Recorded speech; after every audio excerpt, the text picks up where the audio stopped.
Welcome to How to Save Your Marriage with Nicola Beer, a full show of tips and practical strategies to repair, rebuild, and strengthen your relationship. If you are currently stuck, wondering if your marriage can be saved, or you know you want to save it but don't know how to go about changing it, this show is for you. To book your free marriage strategy session with Nicola, get the free marriage ebook or donate. If you are enjoying the show and want to help keep it flowing, visit www.nicolabeer.com. Hi and welcome. I'm so happy you're here. I'm going to be talking today about how long does a marriage last after infidelity, as it's a question that causes a lot of debate and controversy. As with any relationship, there is no one answer that is guaranteed. But what I can say is that it all depends on the actions both in the couple take to repair the marriage, as time doesn't do anything to heal. All time does is pass. It's what you do in that time that makes a real difference. If you're interested in infidelity support, then do subscribe to the show, because I am going to have several more episodes coming up on how to heal after affairs, how to rebuild trust, how to know whether you want to heal the affair, what to do if your husband or wife wants to stay with you and still have an affair, so have their cake and eat it, as well as what to do if you suspect your husband or wife is cheating.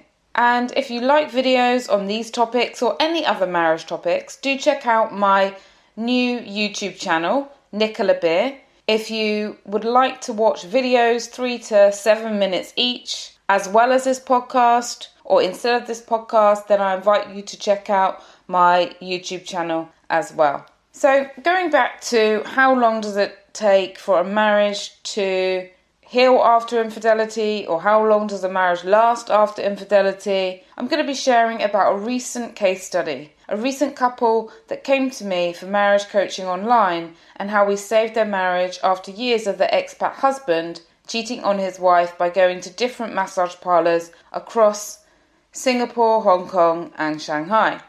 The wife's discovery of his cheating nearly killed the marriage and destroyed their family. I'll explain how she healed herself and how they become close again, in case this is useful to you. Maybe you've been cheated on, maybe someone else you know has been cheated on, and you want to learn this for yourself or for somebody else.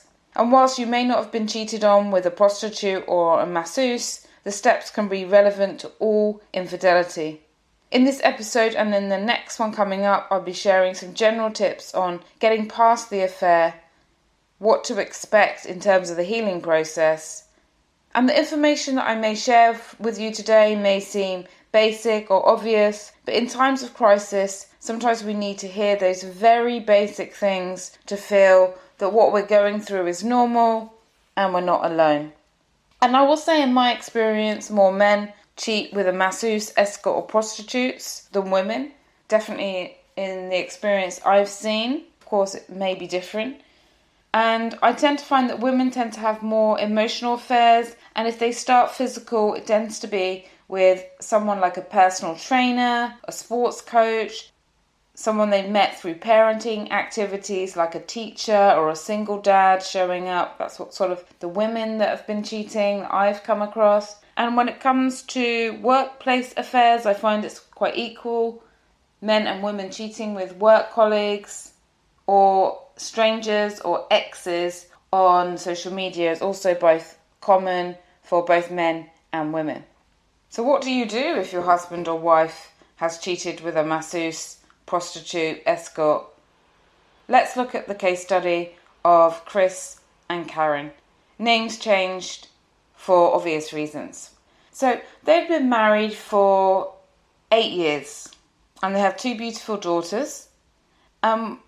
What they both used to think was a happy family life until the discovery of Chris's cheating.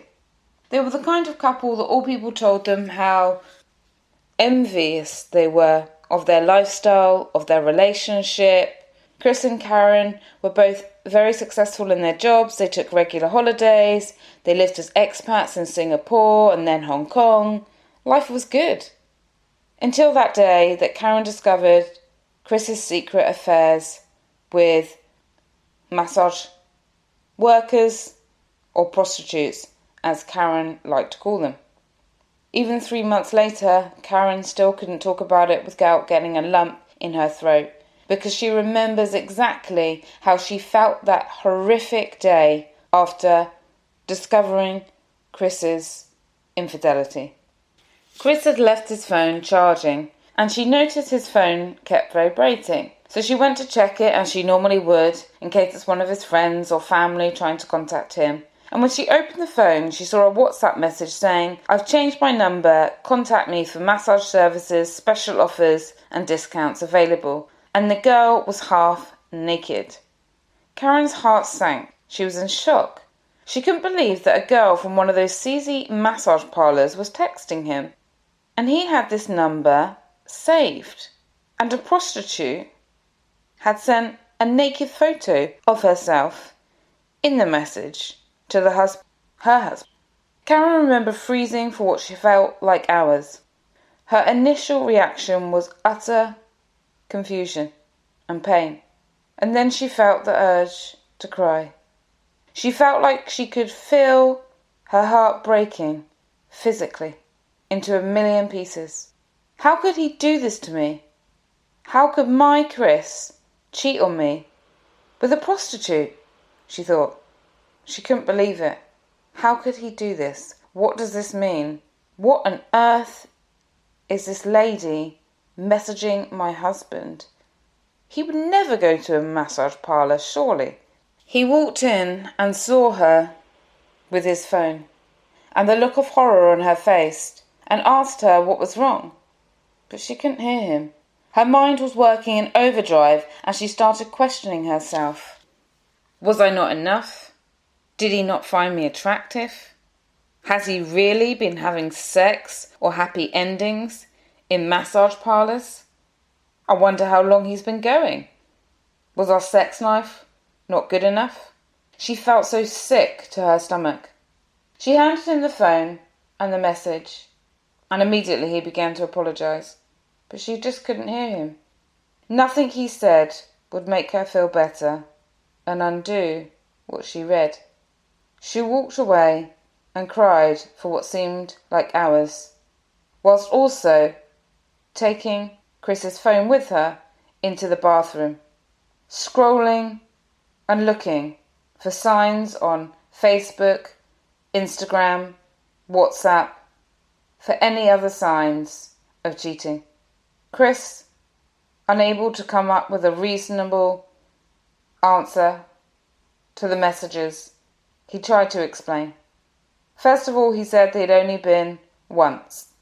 And then, after constant questioning and other strange messages on the phone, he'd mentioned that he'd gone a few times. None of it made it any better.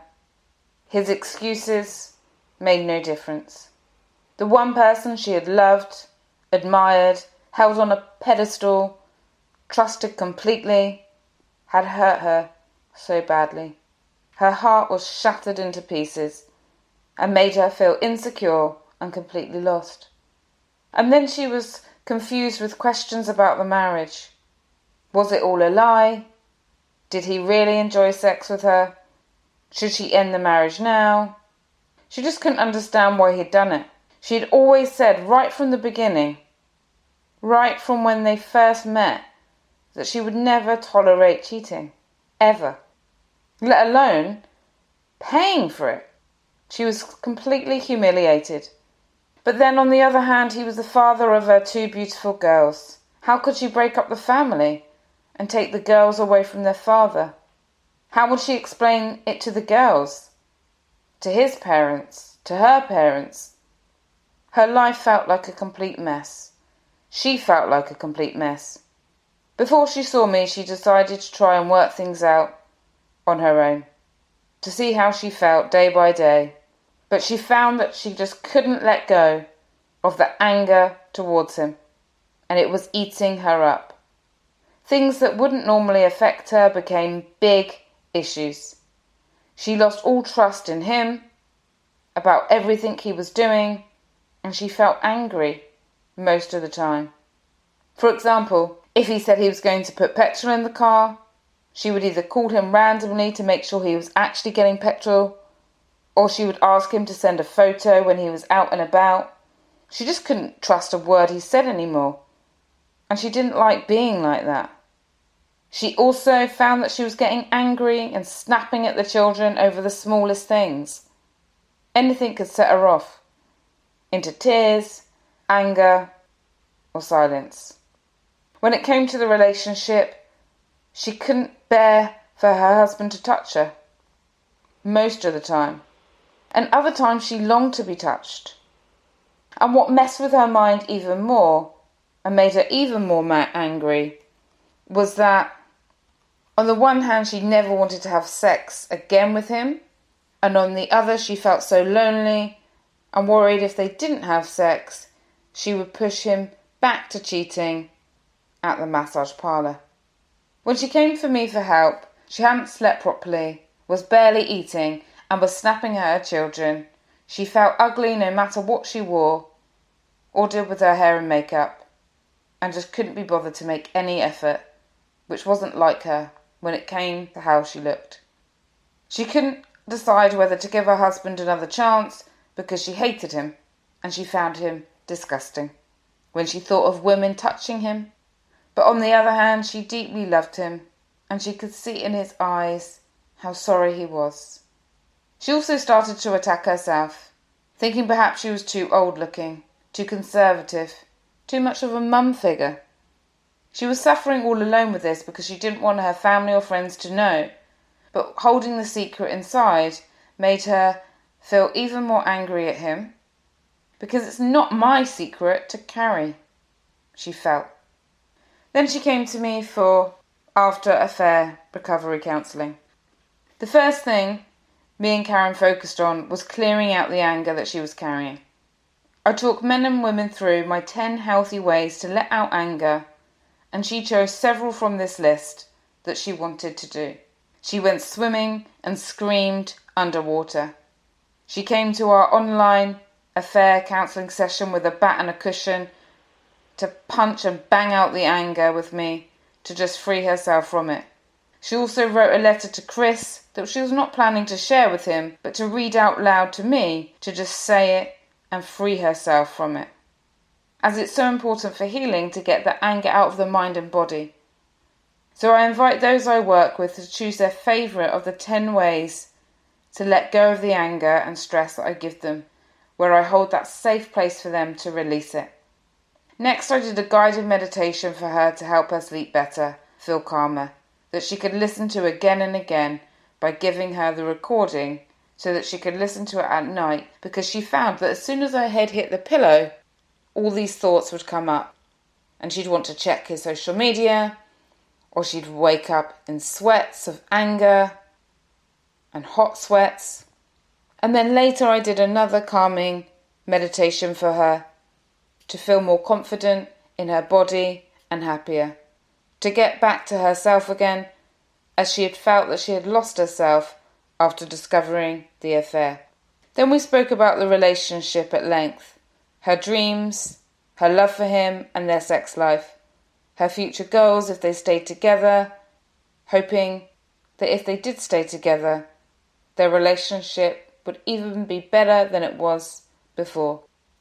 I shared with her a marriage plan to rebuilding trust, how to rebuild trust in the relationship after an affair, and the steps that are needed for her to take, for him to take, and for them to take together. How to help her feel that she can trust her husband, so she didn't need to check up on him all the time.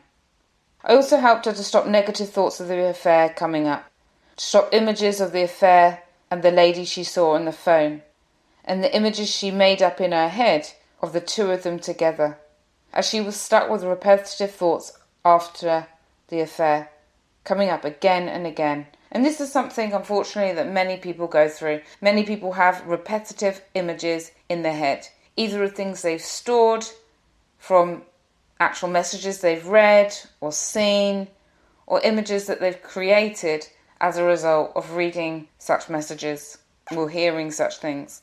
Finally, we looked at how she could look after herself more while deciding what she wanted to do about the marriage and focus on her health and well-being. Because sometimes men and women, they'll come to me and they know they want to save the relationship. And other times people come and they're just really not sure.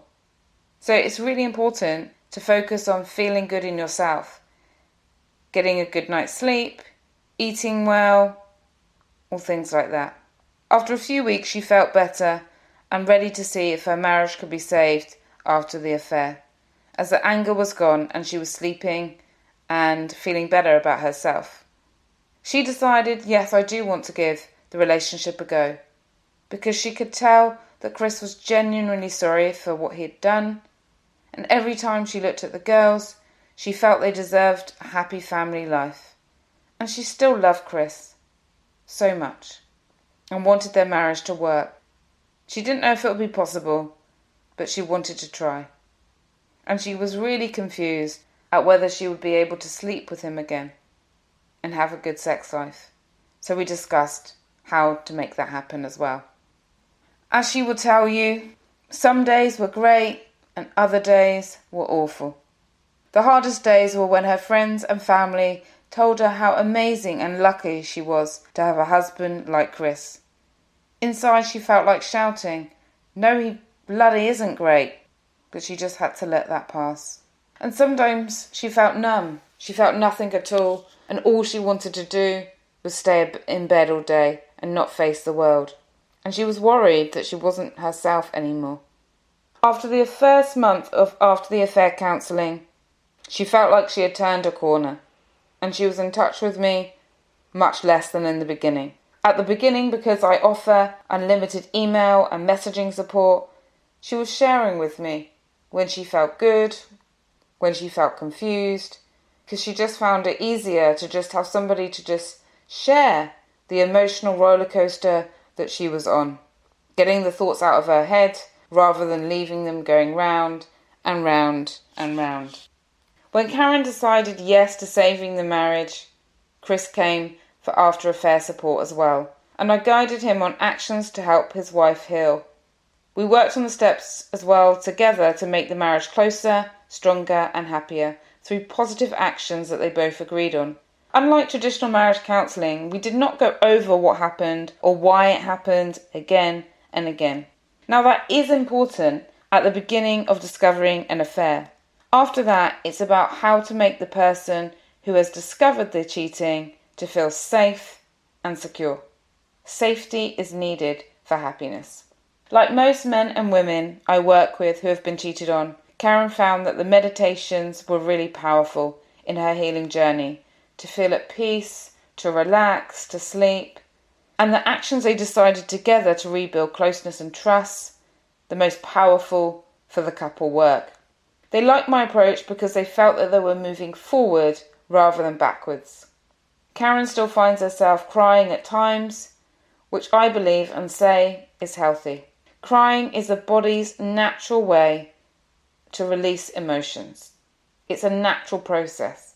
She's able to hide her crying from her children, so she doesn't feel guilty about crying, and uses crying as a tool to release and move forward.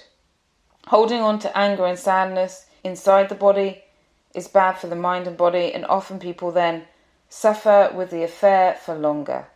So finding a healthy way to release is so important. And if you'd like to find my 10 ways to release anger or get these guided meditations to help, then do check out my affair recovery audio program or affair recovery audio program with one-to-one individual or couple support.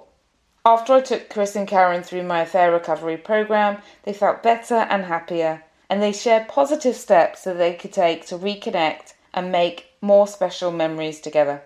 The affair audio program and private one-to-one program includes action steps to improve closeness, improve communication, as well as clearing negative thinking, negative thoughts, and resentment for lasting happiness. These are all the steps that are needed.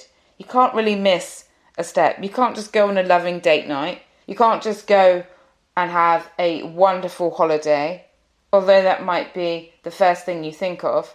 Of course, that can help, but the deeper work needs to be done. Clearing the past and great communication. Because we can all communicate when things are going well, right? We can all communicate with our friends, with our family, maybe in the office. But when we're feeling stressed, when there's been an affair and there's a lot of pain and hurt, communication isn't easy. Things can come out wrong. Things we try to say to help end up making things worse. Couples can get stuck. Fast forward 6 months, Chris and Karen are doing really, really well. And they only reach out to me very occasionally if there's a trigger that comes up and they don't know how to handle it, because there will always be triggers coming up. And again, I discussed this in the audio program, in my private one-to-one affair recovery program. Triggers like seeing an affair on TV, if there was a physical place that the affair took place, driving past it, where they were in the house sometimes can be a trigger of reading things. There can be all kinds of triggers. So if you're listening to this and would like to know more about how I support couples to heal their marriage after affairs, then do reach out to me. And I just want to say, whilst all of my programs are focusing on the solutions rather than the problems, it's not that we pretend that the affair didn't happen. It's not that we don't get closure on the affair. It's not that we don't look at why the affair happened or look at how to support the reasons that the affair happened. For example, low self-esteem, lack of connection in the marriage, lack of sex in the marriage, poor communication. And sometimes the relationship can be absolutely wonderful and someone still cheat. So we address what we need to address, but we don't stay stuck in it because it doesn't help. And asking the same questions again and again, checking social media, GPS tracking, that can work for short-term relief in a relationship. But there have to be strategies to move past that point. No one wants to be in a relationship where they have to be checking on their partner. No one wants to be in a relationship where everything they're saying is not being trusted. And then you may have listened to my other podcast episodes on compulsive lying. If there is compulsive lying, that also needs to be addressed. Thankfully, Chris and Karen have rebuilt their trust, cherished their family time, and work as a team to make the most of their life. They've also changed their relationship to alcohol and their relationship to their phones, as they realised that an area that was affecting their marriage was spending too much time on the phone or numbing out in front of the TV with alcohol, instead of connecting and engaging like they used to do at the beginning of their relationship. Now, this may sound totally crazy here, but those that I take through my affair recovery program, whether they work with me directly or they get the more affordable audio program, they get to see that there really can be some gifts of infidelity. It really can be a gift if it can change the way you approach your relationship, the way you approach your life, the way you treat each other, the way you value each other, if you've had a massive wake-up call. And if you're interested in my opinion on once a cheater, always a cheater, do check out my YouTube channel, because I talk about that on my YouTube channel. So I really hope that from this case study, if you have been cheated on or you've been the cheater and you're wondering how and if your marriage can be saved, that this has given you some hope. It's difficult to go through the anger or loss or numbness or those feelings of disgust on your own, or getting poor advice from friends and family. And the reason that I say it's poor advice is because, of course, your friends and family love you. They want to help you. They have your absolute interests in the forefront of their mind. But they also have their pain, their childhood experiences, their relationship experiences, their insecurities, which are also affecting the advice that they give you. So if you do talk to friends and family, really be sure to take everything, as the saying goes, with a pinch of salt.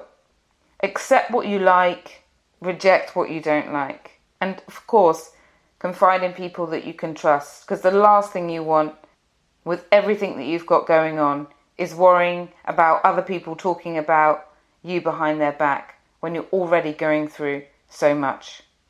One of the things that a lot of people ask me is, what is the affair recovery timeline? And again, I talk about this in one of my YouTube videos, what the normal is. There is no set pattern for healing. The most important thing to really remember is that time doesn't heal unless you take action. All time does is pass. It's actions that matter and make a real difference. So to find the gifts of infidelity, you need to take action. Sometimes people find the gifts in saving the marriage and becoming happier. Sometimes people I work with find the gifts in leaving a relationship where they didn't feel valued or happy and rebuilding a new life in line with their values, with dreams, and they find that this is the best gift that they had. Now, the last thing I just want to finish up on is saying that some people that you may speak to may say that you can either never recover from a cheating husband or wife. Other people may say that it's no big deal, it happens all the time, people cheating with people on the internet, a prostitute or masseuse. And both of this, of course, is unhelpful. So the most important thing to do is to go with what you feel is really, really helpful. If you'd like to book a 20-minute free call with me to discuss further, I'd be happy to talk you through how I help others. You can just go to my website, nicolabeer.com, and book a call with me, and we can talk it through.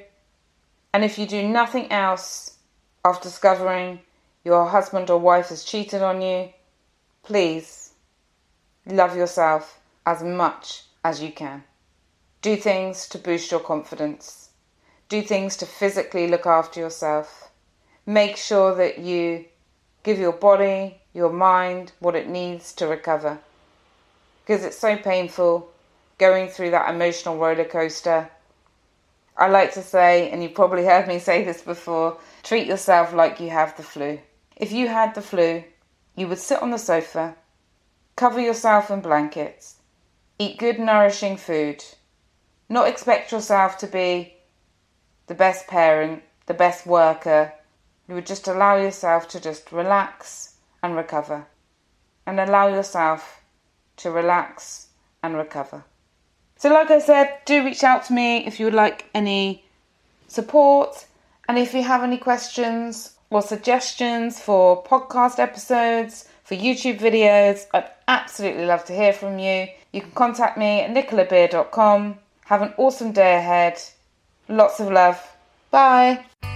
Thank you for listening to How to Save Your Marriage with Nicola Beer. To book your free marriage strategy session today, you can visit www.nicolabeer.com, where you can also get the free marriage fixing ebook, request a topic for the show, and make a donation if the show has been of benefit to you and you want to help keep it going. We wish you an amazing love-filled day ahead.